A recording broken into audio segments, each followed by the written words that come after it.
Welcome to ExecuTalk, sponsored by the Canada School of Public Service. Je m'appelle Daniel Lowen et je suis ici aujourd'hui avec Patrick Borbey, président de la Commission de la fonction publique du Canada. Patrick Borbey, you've joined us wearing a hockey jersey. Do you want to share that? Yeah, well, we're all in Canada. We've all been touched by the tragedy in Humboldt, and in sympathy and solidarity with the people of Humboldt for the Broncos who are living through this tragedy.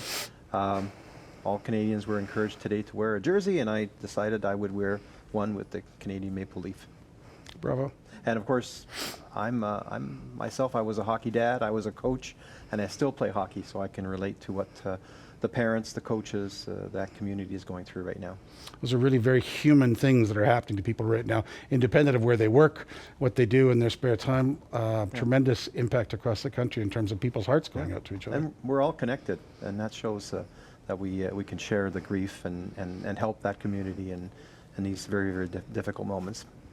Thank you for sharing that. Merci. Comme président de la Commission de la fonction publique, est-ce qu'on peut dire juste en quelques mots le rôle de la fonction publique pour que nos auditoires peuvent bien comprendre? Et la Commission de la fonction publique est une de nos institutions les plus vieilles au pays. On célèbre notre 110e anniversaire cette année. Alors, on est là depuis 1908 pour protéger l'intégrité du système de dotation, du recrutement à la fonction publique, assurer que les postes sont dotés selon le mérite et de façon non partisane et professionnelle. Donc, on a quand même un rôle important à jouer de ce côté-là, qu'on joue depuis ce temps-là. Mais on offre aussi des programmes, des services. On a notre centre de psychologie du personnel qui a des tests de toutes les sortes, pas juste pour les tests linguistiques, mais toutes sortes d'évaluations par rapport aux candidats. On a des programmes de recrutement nationaux comme le recrutement postsecondaire. On a des programmes étudiants. D'ailleurs, j'encourage tout le monde à penser à le recrutement de leurs étudiants. C'est le temps maintenant de faire les plans, de commencer à nous appeler pour se faire référer des candidats. Et on a aussi, comme de raison, une activité de surveillance pour s'assurer que le système fonctionne bien à travers des vérifications et parfois aussi même des enquêtes. Ça a beaucoup de sens. Et vous êtes bien placé vous-même pour gérer une organisation qui sert toute la fonction publique, après avoir travaillé dans plusieurs ministères en même temps, pas en même temps, mais le patrimoine canadien, CanNor, ça veut dire l'Agence pour le développement du Nord du Canada, Oui. Affaires autochtones et du Nord, Privy Council Office, Health Canada, Transport, Parks Canada, Finances, Travail. De plus, à l'époque, ils s'appelaient DFATE. Foreign Affairs and National Trade, Department of Communications and Industry when they were known by those names. That's in the National Capital Region and the regions. If that long list, it sounds like you can't keep a job. Yeah, I think that's probably a good indication, but it also is an indication of the rich diversity that you can have in a career in the public service. I often remind people that we are the biggest employer in Canada, but we're also the most diversified employer. And we have a tremendous amount of mobility. So moving from one department to another, it's not always easy. There are cultural differences. There are, adjusting to a new environment, to new people. But we have a lot in common as well, and we do facilitate that kind of movement. And I think that's part of planning a good career in the public sector is not just moving up along the way, but also moving sideways and trying different roles, to go from a program management to maybe working in an area that's more scientific, working in regional development, coming back and working in doing corporate work, whether it's HR, finance. So it's, I've had a great career, I've had great opportunity, but the reason why I had those opportunities is because people trusted me. People had confidence that I could do the work. I had good managers that were coaches and mentors that helped me make that transition and helped me succeed in those different roles. And at each stage, we're willing to take the risk. That's right. Seems to me like we were much more willing to take risks 20 years ago than we are today. I think we've got to reinvent a little bit our approach to bringing people into jobs that are maybe they don't have all the skill sets that they need, but they show the potential to grow and to learn, and give them the ability to stretch themselves and also accept that maybe there'll be failure. But with failure comes lessons learned, come opportunities for improvement. So again, let's not be afraid to talk about failure once in a while. Just that statement is fraught with fascinating topics for executives who are seeking to be as economical as possible in their time and effort to achieve a major impact in terms of renewing the public service, our focus today. When you talk about risk, We live in a culture of considerable risk aversion within the public service. There are many times when the priority concern for an executive might be staying off the boss's desk, staying out of the newspaper, staying out of question period, and yet we know that if you're not putting a false step occasionally, you're not learning anything much new. What do you want to say about risk aversion? Well, I think it's an issue that we have to tackle, and it's something that has crept up over the years, and I think probably there's some good reasons why managers became risk averse. I mean, we had the Gomery Commission, we had some failures in the past, and I think we have to loosen up a bit. We have to give executives the ability to lead their organizations, and we have to ensure that people don't go to the natural, easy solution when it comes, for example, to renewing the public service. So when Sally announces that she's retiring, you know, the best solution might not be to choose between Joe, Diane, and Phil, who are, you know, behind that person as a manager or as a senior officer. Maybe as executives, we need to take a look at our organization, maybe tackle that inverse pyramid that we see too often, not enough jobs at the base, and create more entry-level positions, restructure the work, and bring in some talent from outside. 68% of our staffing in the public sector is internal. We are very insular to a certain extent. That fosters a lot of churn. Exactly, churn. So we're constantly moving people around or chasing after talent, and that's great for mobility, clearly, but I think there's also lots of room to bring in new talent. With new talent, open to outside recruitment, also comes a great opportunity to improve representation and diversity. So why diversity? Here we have two white, I'm going to say middle-aged gentlemen of middle class and so on, apparently looking able-bodied, cisgendered, heterosexual to the casual observer, and yet how do you and I benefit from programs of diversity that bring in people who are not like us? Well, we have to think about the country. First of all, it's not about us, it's about the country, and as a public service, we have to be representative of the people we serve. The country is changing. The country has changed. It is very different than when I joined the public service. And the public service has changed as well. But we're not changing as quickly as we should. Again, because of the fact that we are a little bit too insular. So what I'm seeing when I look at our applications, for example, for student employment or for post-secondary recruitment, I'm seeing a tremendous diversity. And so if we open up our processes, if we take a chance on new recruits, if we create entry-level positions, we are going to create more diversity. And remember, the definition of diversity is also changing. So it's not just about the for employment equity group. It's also about LGBTQ2+. It's also about diversity of thought. We're starting to think about that in terms of how our organizations are led, the decision-making process, making sure that we're not surrounded by people that just think the way we are, not just they look the way we are, but they think the way we do.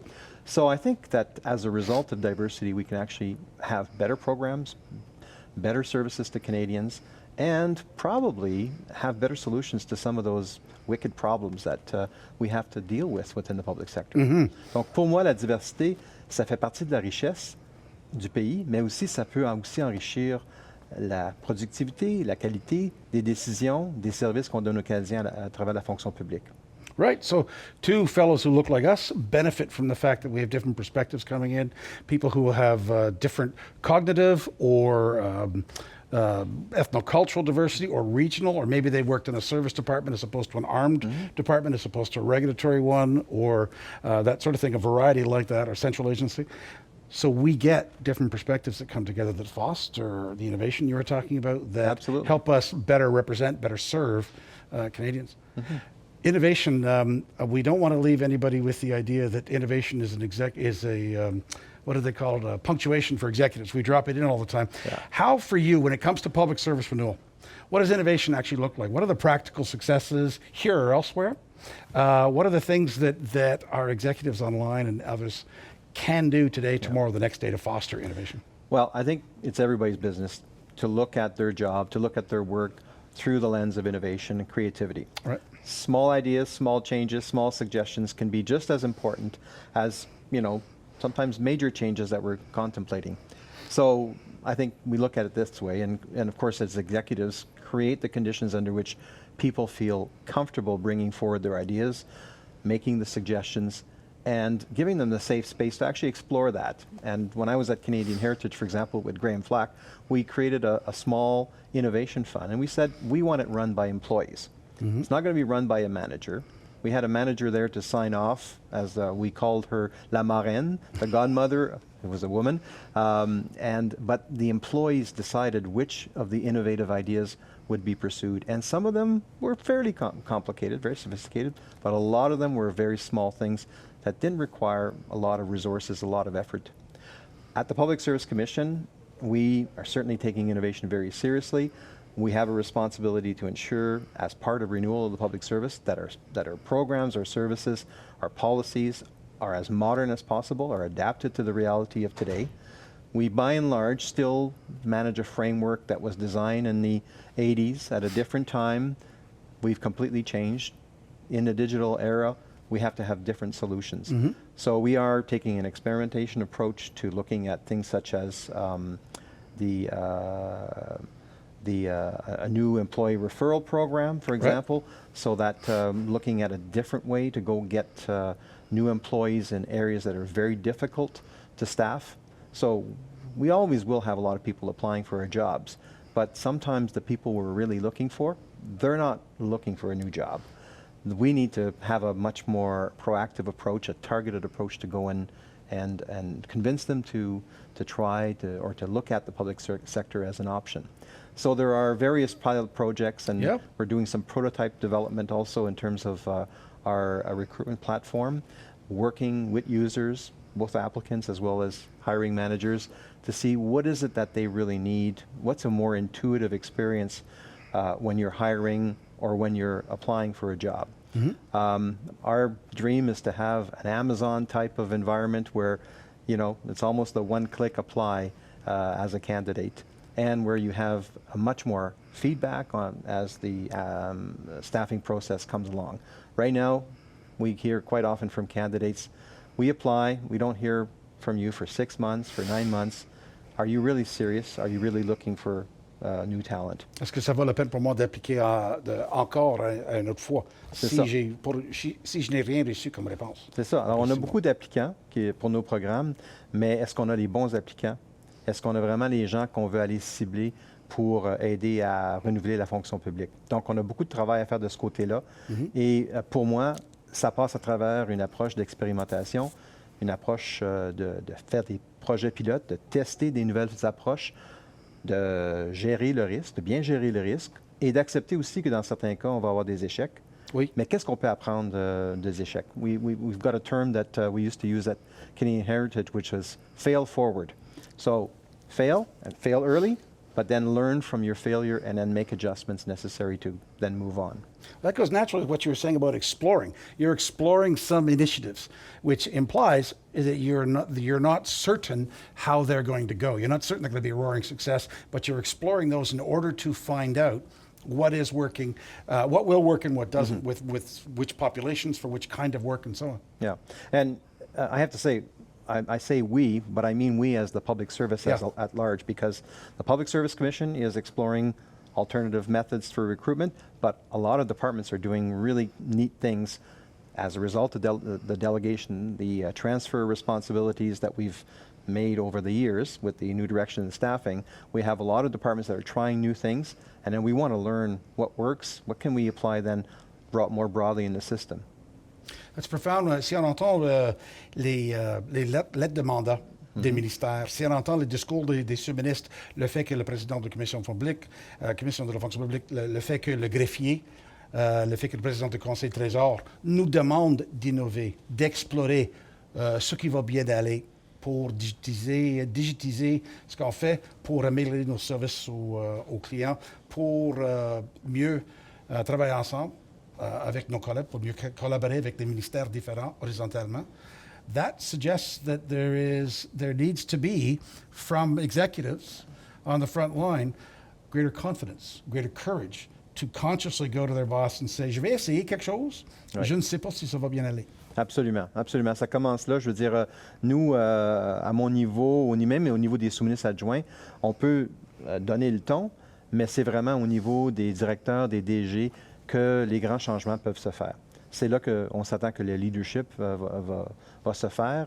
Et puis, si on veut vraiment renouveler la fonction publique, je pense que c'est à travers leurs activités, leurs décisions quotidiennes, la façon qu'ils vont appliquer des décisions, faire de la planification des ressources humaines, utiliser la gestion de talent pour faire avancer le développement de leur main-d'œuvre.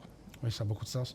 When you're talking about renewal, I noticed that the Commission is doing some significant things about promoting the employment, recruitment from groups that are underemployed in the population. Indigenous people, veterans, recently retired veterans, young people, people living with disabilities, as well as in addition to that, you're introducing some of the tools you mentioned that neutralize the question of gender or culture or disability in the hiring process. There are some risks in launching programs that are student programs targeted to particular populations. How do you think how do you think directors general, senior directors, executive directors can encourage the use of that in their own sector, branch, region, and so on? Well, certainly we're there to help provide the programs that they can tap into. So, for example, this summer we have the Indigenous Summer Employment Opportunity Program, which grew from a pilot project that the Treasury Board Secretariat initiated, and now it's a national program. We have already an inventory. I'm not sure what the numbers are today, but last week it was over 550 candidates were available. Wow. And they can be referred now. So that is a very targeted program that can help us improve the diversity, improve the participation of Indigenous people. Now, recruiting people is one thing, but onboarding, having a successful onboarding experience, working on retention, helping with development, showing employees a vision in terms of how you're going to help them grow to their full potential, I think that's equally important, because the last thing we want is to recruit people, bring people in, and then have them leave because they're discouraged because they don't see the future, the opportunities within the public sector. And in that context, I also would mention, again, when looking at diversity, I'm also conscious of the fact that where we have our biggest gap in our workforce is with millennials, young people. We have not been recruiting enough over the last number of years. We have an aging workforce. Baby boomers are going to be retiring, are going to be leaving, and we're going to leave a big gap behind because we have not prepared the next generation. So, for example, 21% of our workforce right now are millennials. They represent 35% of the total labor force in across Canada. And 21% of the workforce in the public service are millennials, those who are, say, 35 and under. Yeah. So we're grossly represented in terms of the people who are going to be arranging for my pension check, who are going to be providing services to Canadians, who are going to be defending the country, providing health oversight, that sort of thing. Exactly. And the projections are that within 10 years, they will represent 75% of the labor force across Canada. So imagine we have a lot of catching up to do, not only in terms of recruiting, but also developing them, matching them with employees that will at some point retire, ensuring that corporate knowledge transfer, right. Stretching them, and sometimes, in some cases, giving them assignments that are going to be a little bit more risky so that they can learn as a result, but providing them with the right support so that, again, if they fail, if they run into issues, that they will have the mentoring, the coaching, the support to be able to make it through. And we all know, as managers, some of our failures are our greatest learning experiences, and as a result, I think we become better managers, better executives. And we foster innovation by bringing people together from different perspectives and having, whether it's the cognitive patterns, whether it's working in different agencies, whether it's different cultures or different generations in the workplace at the same time. Yes, and I'll tell you that every time I meet a group of millennials and they tell me about, or they talk about the possibilities of artificial intelligence and the other technological improvements, I mean, it's a little bit beyond my comprehension, but I can see how applying those new techniques, data analytics, and how that can really change the way we do our business and lead to better results for Canadians. Impressive. You were talking about millennials. There's two things in there.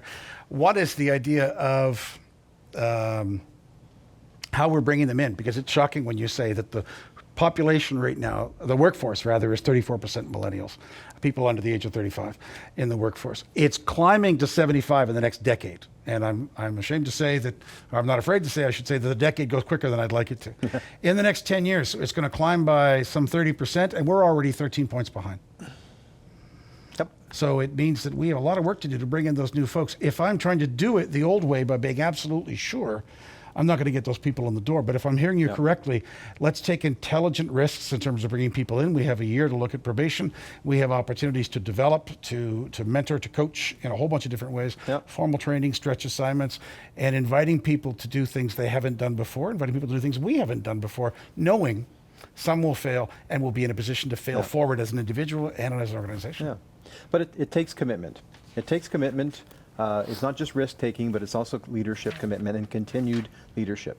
We've demonstrated, for example, last year with the pledge for students, and it led to an increase in the number of students that were hired, but more importantly, the feedback that we got from students as they were leaving, when they were surveyed, was much more positive than it's ever been.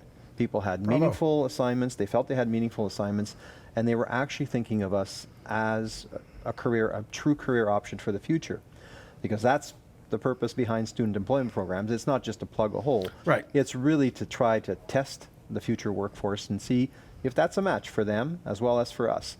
And of course, as you know, hiring a former student is a very simple way to actually fill positions, and it takes very little time, because we know all executives complain about the time it takes to staff any position, but there are ways of staffing positions very quickly that can really enrich your workforce, whether it's with students, millennials, even veterans. Hiring a veteran is a very simple process through our priority list.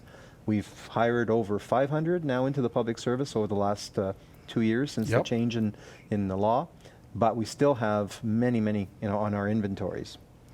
And I also should mention that we are just establishing now our inventories for post-secondary recruitment. We have over 16,000 qualified applicants that are there, some of them in very particular streams, such as for computer science or for trades, human resources, and managers, executives can go and tap into those pools right now to renew their workforce. So hiring managers at every level can avail themselves not only of the inventories you've created at the Commission for CR 345, AS 123. I don't plan to ever run any of those competitions again, any of those staffing processes again, knowing the work that you folks have done. But you've also partially pre-qualified people in a whole range of professions and classifications. 16,000. 16,000, and you mentioned CRs and administrative staff, but unfortunately, is still the largest demand. When I looked at the stats recently, 26% of our external recruitment were for CR jobs, and only 11% of the total workforce across the public service are CRs. And we know with technology, that's an area that's going to continue to diminish in importance. So I think we still have a situation where our managers, our executives are taking maybe short-term, less risky decisions by bringing people into CR positions, and probably bringing people that are overqualified and putting them in situations where perhaps we're not using their talent to the best extent possible. Ce sont un peu comme on attend on encourage les cadres supérieurs et leurs gestionnaires d'engager les gens de l'externe pour populer la fonction publique de l'avenir. Surtout les gens qui arrivent avec un programme comme Co-op ou FSWEP ou un programme ou le répertoire postsecondaire, des choses comme ça. Au lieu de chercher un CR4 chez eux, peut-être mélanger ou avoir un bon équilibre des gens de l'interne, des gens de l'externe, pour ne pas avoir 64% de nos dotations basées sur les gens qui sont déjà à l'interne. Oui, ça prend un mélange. C'est certain là, qu'on a besoin du nouveau sang, mais on a aussi besoin de développer les gens qui sont déjà à l'intérieur du système. Et il y a des gens qui ont quand même plusieurs années encore à contribuer. Donc, ils méritent aussi d'avoir la chance de pouvoir se développer. Alors, je pense qu'on devrait avoir une approche qui rencontre les besoins à tous les niveaux, incluant les gens qui vont éventuellement, dans quelques années, prendre leur retraite. Est-ce qu'on peut trouver une façon de leur permettre de pouvoir transférer leurs connaissances, aider à former la prochaine génération qui va continuer le leadership qu'ils ont démontré. Le Canada, on est très, très fiers de notre fonction publique. Comme vous le savez, on est coté parmi les meilleurs, le meilleur selon l'index du Civil Service Effectiveness Index de We la showed up Université number one Oxford. in the Civil Service Yeah, Effectiveness. number one according to that index, very closely followed by other Westminster types of countries such as New Zealand and Australia. But in order to maintain that level, we have to continue to work on renewal of our public service because the people who make up the public service of Canada are the main reason why we've achieved that level of excellence. Right. They are 80% of our spending. They are our entire workforce. They're the people who move us forward. I'm going to try to pull some of what you've said as a description of renewal just in the last couple of minutes. And I want you to laugh, add, correct as you see fit. The importance of bringing in new talent, blending it with existing talent to foster innovation, knowledge transfer from between generations, to tap into underused portions of the population, to make sure that we're drawing out, whether it's from new Canadians or veterans or Indigenous people, make sure that we're drawing all that talent forward, somewhat to the degree that we also at one point recognized we were ignoring women and all the talent they brought to the workforce. And there's an opportunity to bring in that much more talent and to find ways to not only recruit but onboard effectively, performance manage, practice learning and development so that we can retain those people and then help them to find the appropriate fit within the public service. Not just those groups, but also youth through the various programs that you've enumerated, the people who will be in learning from the gray hairs, learning from everybody as those generations replace each other. What would you add to that? That's a pretty good summary, I have to say. I would add, you talked about women. I'm glad you mentioned it because, again, even though in the public service, women are actually overrepresented in terms of the overall public service, we know that they're very significantly underrepresented in certain key areas related to STEM. So for example, recently when we ran our post-secondary recruitment campaign, we focused on CSs because we know there's going to be quite a demand for staffing in that area. Computer science area. And again, we were disappointed, and maybe it's just a reality of not just of our labor market, but also even our school system, but that there were less than 30% of our candidates that were women. So we've got a lot of work to do here. Alex Benet's talked about it. There's some interesting initiatives such as Hacker Girl and initiatives like that that I think we have to now really aim at. Even high school is too late. Grade school in terms of getting young women to continue to study in these areas because there'll be tremendous opportunities in the future, and we don't want them to miss out. The other for our sake, for our sake, yes. we don't want women to miss out because they make up more than half the population. We all need to tap into that talent. Yeah. And the other point that you made also is the whole regional representation. I think again, if we want a representative public sector, then we also need to make sure that our regions are very strong, and that's something that I'm a little bit worried about. I find that our programs, such as the student employment programs, are underutilized in the regions. Again, maybe managers there in the regions don't feel as comfortable in taking risks, and I think we need to send them the right signals. So for example, in our co-op programs, we hire about 4,000 co-op students on an annual basis, but 62% of them are hired in the National Capital Region. Right. Even though 55+% of our workforce is outside of the NCR. Okay. So clearly there's some more work that we need to do to make sure that our regions are also strong from a renewal perspective. I've lived in Ottawa for years, but the best as I can tell, there's nothing special in the water in Ottawa that uniquely qualifies me for positions in the national capital. No. So anything you want to say about areas of selection? But first I will confess to having set areas of selection in order to reduce the number of applicants. I will confess to that. That I now look at that and realize how foolish that is. Yeah. In that I'm denying access to all Canadians who pay taxes, who are being served, who get a chance to vote, participate in our economy and our democracy. What do you want to say about area selection and the fact that we so often limit that? Yeah, and I think I understand hiring managers are concerned about when they open up a process that they will be flooded with applicants, right? Yep. What happens if you open it up to everybody in the country and you get 5,000 applicants? How do you get down to the 30 or 40 that are really worth considering seriously considering for the position. So again, this is where technology can bring some solutions in the future, where we can use, for example, unsupervised internet testing to bring that number down, make sure that we end up with the candidates that we're really interested in. The other thing that I find interesting is with technology now, work does not have to happen in the NCR, national work. So you can have people working on national programs in Vancouver or Halifax. Actually, we at the Commission are going to be testing that because we already have, for example, we have some of our inspectors that are working on cases. They're based in Halifax or Toronto, and they're working on cases involving other regions of the country. There's no reason why they have to reside in the National Capital Region to play that role. So we're going to be looking at some other ways that we can also locate staff in the regions that also will be contributing to national objectives. Comme EX 321 comme gestionnaire, c'est à moi d'avoir la confiance, d'accepter le risque, d'engager quelqu'un pour faire un travail à distance, because we know that warming seats doesn't produce deliverables. It's the production of deliverables that delivers on jobs. So it can be done from Toronto, from Moncton, from Saint-Thérèse, all across the country. Yeah. I do think, however, I believe in a workplace setting as a social environment as well. So again, I'm not suggesting that people can, like for example, I'm from Elliott Lake, Northern Ontario. I'm not suggesting that I could be the president of the Public Service Commission living in Elliott Lake. Right. Maybe I'd like that, but I think I have an important leadership role, and has to be in a social setting. So similarly, when we're talking about co-locating staff who have national responsibilities, I'm talking about co-locating with regional teams, so they're part of a team environment as well. Right. Yeah. Right.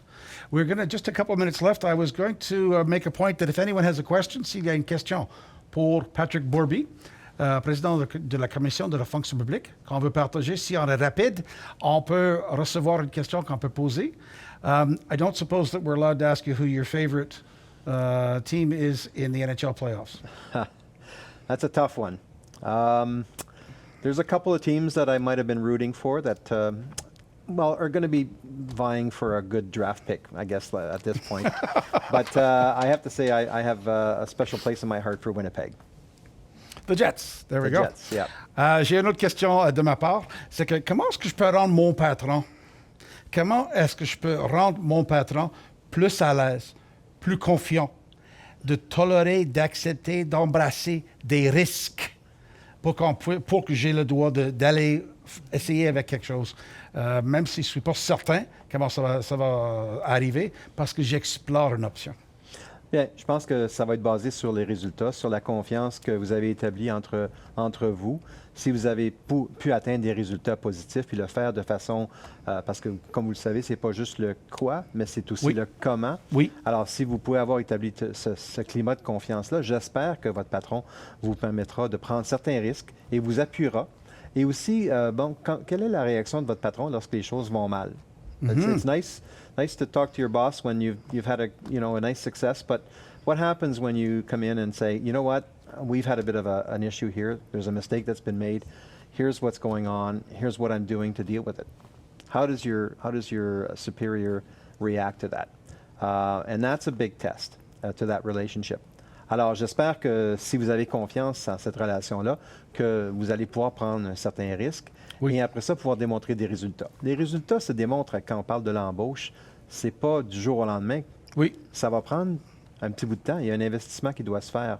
Donc, je pense qu'il faut avoir de la patience aussi dans la relation. Oui, oui. Bien dit. Merci. S'il y a une question que vous voulez poser aux gens qui vous écoutent maintenant, if you had one question you wanted to share with folks out there, we can collect them here and send them to you. Yeah. So what would you like EX3's 2's 1's to be thinking about, or what do you need from them as information?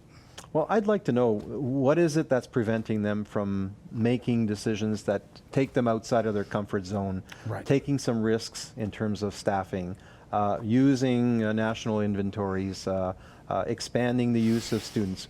What are the issues that are preventing them? How many of them, which ones of those are internal to their organization and where they may have some influence working with their deputy to create the right conditions, and which one of them, frankly, should be directed to the Public Service Commission, because we're not perfect. We still have a lot of work to do to ensure that our tools, our approaches, our policies are well suited to the needs of our hiring managers and our candidates. And so we want to know if there's something that we can do to improve, things that we're not doing well, that are not working well, we want to know. La porte est ouverte. C'est ça. Gênez-vous pas.